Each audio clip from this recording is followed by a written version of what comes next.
Bayonetta. Hello, I'm Ben Reese, and this is my guide to what I consider the true white-hot game inside Bayonetta, playing for a perfect pure platinum rank in every verse and every chapter. It's a very nuanced, very technical, very beautiful challenge, and as such, it is incredibly fulfilling when played at the high level. I'm making this guide because while I'm certainly no professional gamer, I was able to do it, and I'm confident you can too. This video assumes you're familiar with the basics of the game, i.e. the controls and the structure of levels. Let's jump in. It is important to note that before I begin the pure platinum journey in Bayonetta 2, I haphazardly pushed through the game's content to Chapter 10, which is the point at which the last core weapon, the chainsaws, are unlocked. You don't necessarily need to do this, but just know that the game's starting weapons, the pistols, aren't particularly powerful, and it's going to be even more difficult than it already is to meet the demanding time requirements of the pure platinum rank. That being said, I would suggest getting the swords, which can be unlocked in Chapter 1, before attempting to shoot for a pure platinum chapter score. Before you jump in and start shredding, the first thing you want to do is spend some time practicing, and luckily, the game provides a safe space in which to do this. Select any chapter from the chapter select screen, access the menu, and then select practice mode. You cannot die here, and the game's most basic enemy will endlessly respawn upon its death. The best thing you can possibly do here is get familiar with the various weapons combos. Each one of these sequences was meant to be started and finished, with a distinct finisher on each having various levels of utility.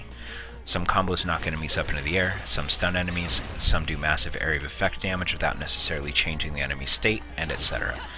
You don't need to have all these sequences committed to memory to score well, but the more you have in your mental Rolodex the better, as the scoring system punishes the overuse of any one combo in a single verse.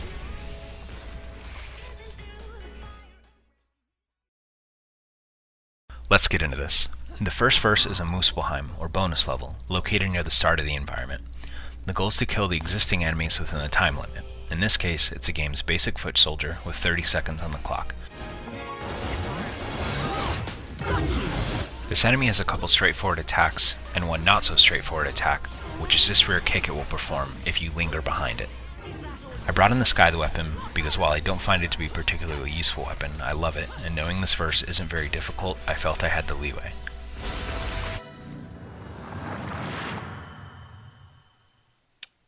Note that there are three axes of score at the end of a verse: the combo, the time, and the damage. Let's talk about these. The combo score is determined, in the abstract, by speed, regularity, and variety of your attacks throughout the verse. You can figure out the nuance by watching the score display on the right-hand side of the screen, which updates constantly when new events are registered.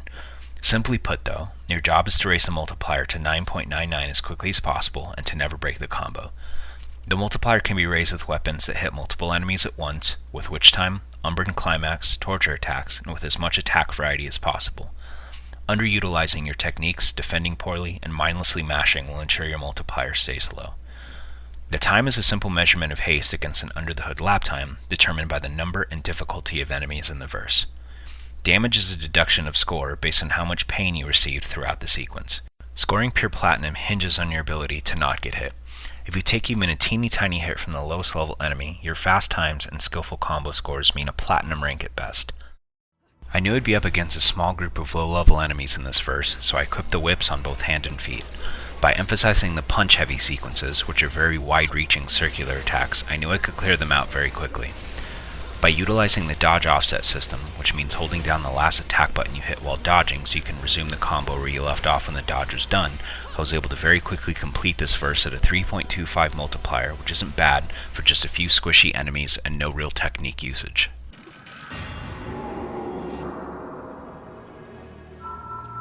You've been naughty. In this Muspelheim verse, you only deal damage in Witch Time, which is a slowed down reward state of perfectly timed dodges. I've equipped the club weapons here because I didn't have a specific weapon need, and they are solid, balanced weapons. I start with the dodge to activate Witch Time and start doing my dark work. When you see the explosion of bats on a dodge, it means the dodge was so insanely last second that it wants you to know and feel cool about it. I lifted the second to last enemy in the air here because I knew the last enemy couldn't do anything to me up there, and I wanted to mitigate my risk. Is that all you got?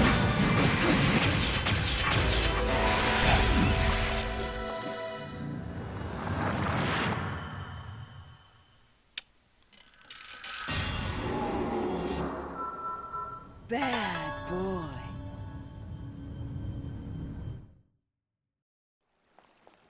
At the start of this verse, I was on the verge of having a full magic meter. This is why I strolled in and performed the spinning attack. I knew it would hit all three enemies many times and complete the filling of my magic meter. I then activated Umbran Climax and used the enhanced range and damage to promptly finish the verse. The swords were used because I wanted to take advantage of their circular range, but wanted more power than the whips give me. You've been naughty.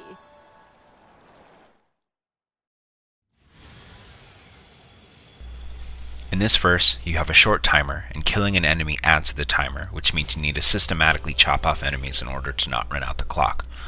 I used my favorite weapons, the chainsaws, because they are powerful but not sluggish, and very good at picking off one lower level enemy at a time.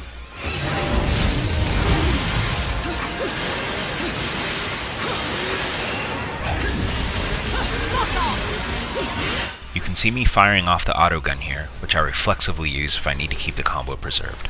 All in all, this went very much like it should have gone, with each enemy dying in turn.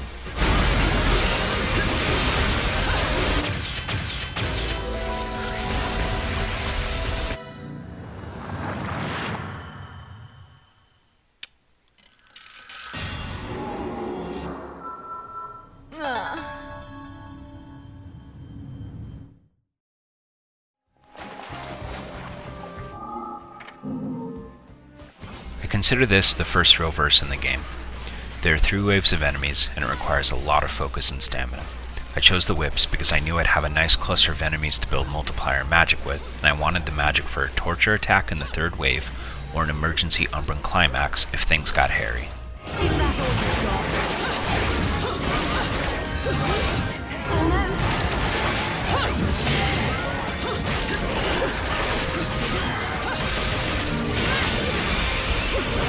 I was embarrassed about whiffing those attacks, so I toyed with him in the air to stroke my ego. It worked.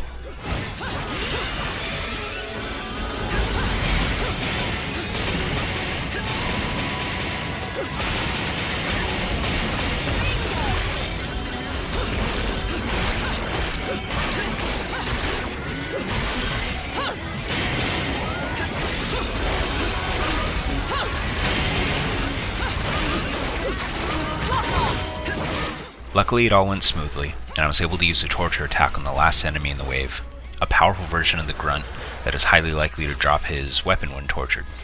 Knowing the next verse is a powerful mid-boss, I wanted to take advantage of the weapon's range, damage, and scoring power to start off strong. You've been naughty.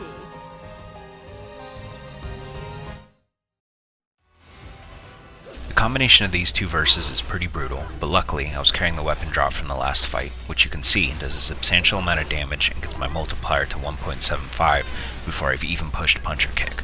Never underestimate the usefulness of those weapon drops. Knowing this is a tanky mid-boss, I finally equipped the hammer, which is an incredible weapon that can stun almost any enemy with standard attacks and does a huge amount of damage when utilized correctly. I'm using the whips at first to build meter and multiplier, and then I switch to the hammer when the mid-boss enters his vulnerable state, which is temporary, but still good for me. The camera makes this a difficult fight, which is another reason I warm him up with a whip. I can keep a little bit of distance and maintain some vision until it's time to get up close and dirty. I'm up to 9.99 multiplier, about 35 seconds in, which is good, and now the onus was on me to not mess it up. I was able to get off a few seconds of Umbran Climax at the end just to be safe, and finished with a max bonus climax.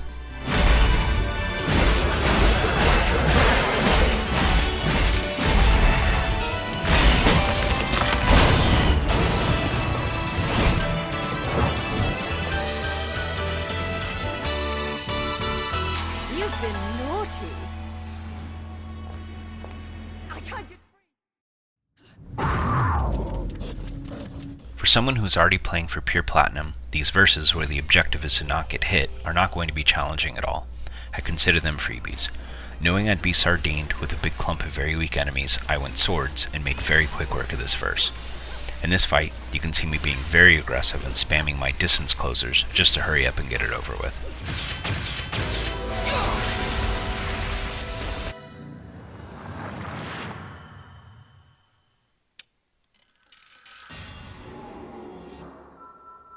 bad boy.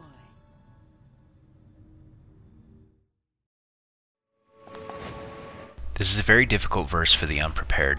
The lead drill enemy instantly attacks every single time. Luckily, it means immediate witch time for those ready, and the whips here make an absolute mockery of the small cluster of enemies.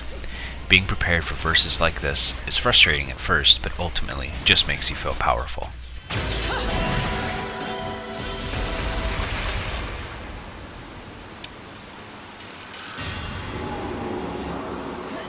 You've been naughty.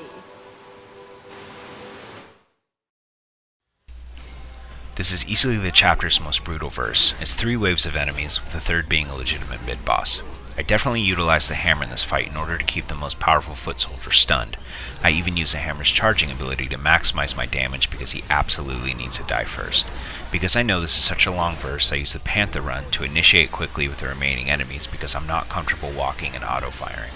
Keeping the chainsaws on my legs allows me to stay flexible with my hammer when I need a quick knockout, especially knowing a huge wave of weaklings is coming up next and I need the whips to deal with them.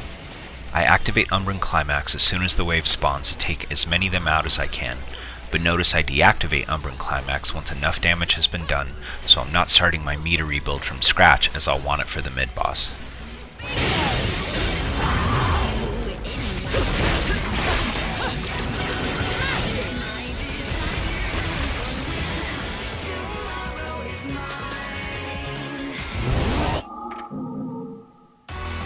Once the mid-boss is here, I immediately use Witch Time to finish the meter and activate an Umbran Climax with the hammer to very quickly get my multiplier back up to 2.40 and to do a pretty gigantic amount of damage.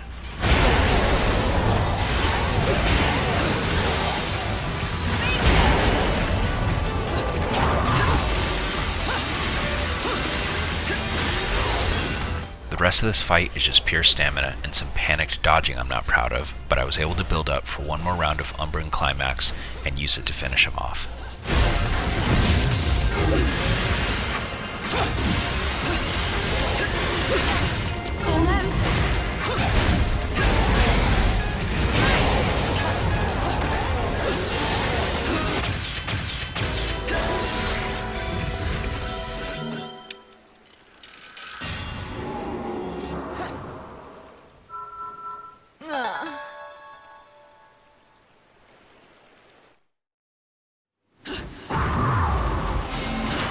Using the weapon drop from the mid-boss in the previous fight, I start very strong and make a mess of these 2 thugs. So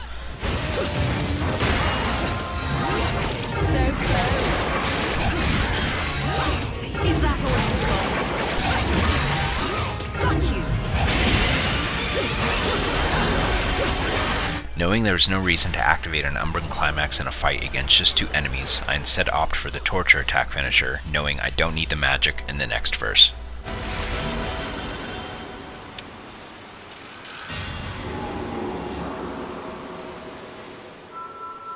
Bad boy.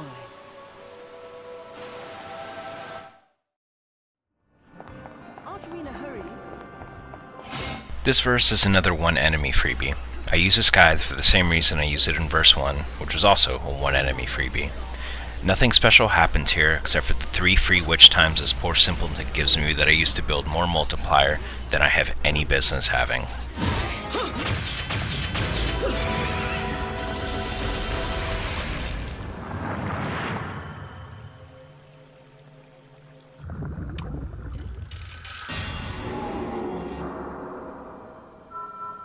You've been naughty.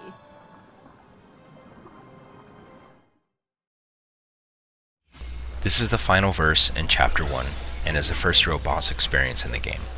Because this verse is broken up into 2 parts, messing up in the second part means you don't get to use an easy restart, and you have to start over from the very beginning of Chapter 1 and do every verse all over again if you want that pure platinum chapter score. So I don't like to mess around here. I equip the swords, keep a combo going with auto fire, and build meter. I don't want to waste any magic in the first part of the fight, so I hold off until I'm on the platform in the second part, and then I go nuts.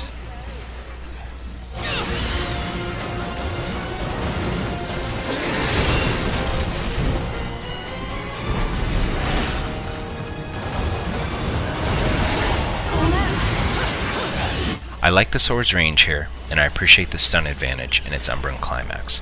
I also utilize auto fire in the second part here to maintain my combo when there are no body parts in melee range, and ultimately all goes well.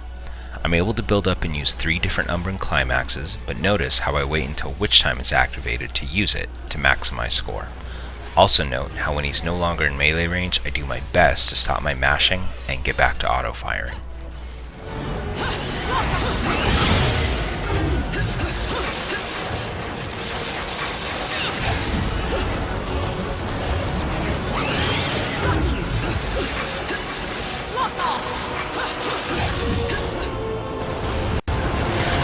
Is that all you've got?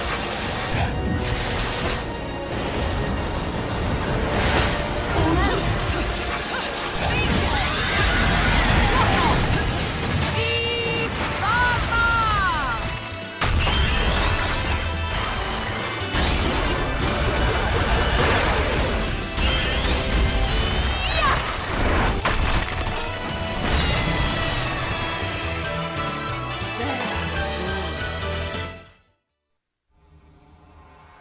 So there you have it.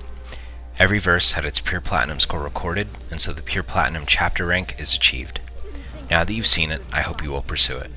My contact information is in the YouTube video description, so feel free to start a conversation with me, and if you have any questions about the video, just put it in the comments section. I'll do my best to answer it. I hope this was insightful. Thanks so much for watching, and please support action games so that they continue to get made.